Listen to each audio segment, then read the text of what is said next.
জয় বাংলা স্লোগানে বিএনপির উপর আওয়ামী লীগের হামলা।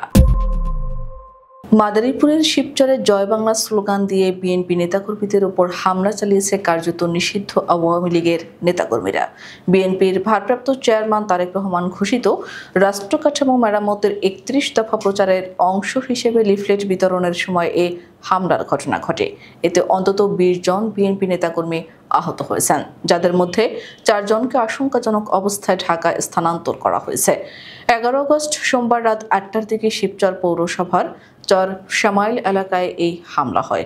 প্রত্যক্ষদর্শী ও বিএনপি নেতাকর্মীরা জানান, দলীয় কর্মসূচির অংশ হিসেবে বিএনপির স্থানীয় মনোনয়ন প্রত্যাশী সাজ্জাদ হোসেন লাবলু সিদ্দিকীর সমর্থকরা চর শ্যামাইল এলাকায় ৩১ দফা কর্মসূচির লিফলেট বিতরণ করছিলেন। এ সময় হঠাৎ করে স্থানীয় নিষিদ্ধ ছাত্রলীগ নেতা সুমন ফকিরের নেতৃত্বে শতাধিক লোক জয় বাংলা স্লোগান দিতে দিতে দেশীয় অস্ত্রসহ তাদের ওপর হামলা চালায়।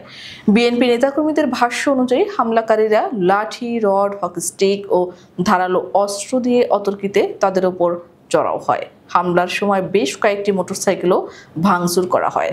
প্রাণ রক্ষায় অনেকে পাশের খাল বিলে ঝাঁপ দেন। পরিস্থিতি এতটাই ভয়াবহ ছিল যে স্থানীয় বাসিন্দারাও আতঙ্কে ঘর থেকে বের হননি। তারা আরও জানান, আমাদের অন্তত ২০ জন আহত হয়েছে, সবাই হাসপাতালে চিকিৎসাধীন রয়েছে।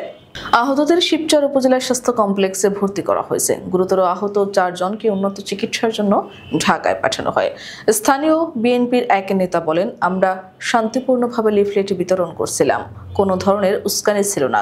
হঠাৎ জয় বাংলা স্লোগান দিয়ে আমাদের উপর চড়াও হয় নিষিদ্ধ সংগঠনের লোকজন। এটা ছিল পরিকল্পিত হামলা।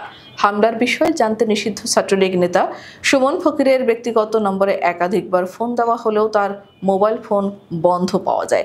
স্থানীয় আওয়ামী লীগের সঙ্গে যোগাযোগের চেষ্টা করা হলেও কেউ এ বিষয়ে কথা বলতে চাননি। হামলার পর থেকে নিষিদ্ধ সংগঠনের নেতাকর্মীরা পালিয়ে রয়েছে, তাদের কাউকে আর খুঁজে পাওয়া যায়নি।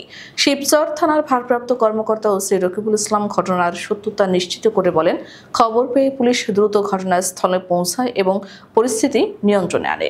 এই ঘটনায় এখনো কোনো পক্ষ মামলা দায়ের করেনি। অভিযোগ পেলে আইনানুগ ব্যবস্থা নেওয়া হবে। এই ঘটনায় স্থানীয় রাজনৈতিক পরিবেশ উত্তপ্ত হয়ে উঠেছে।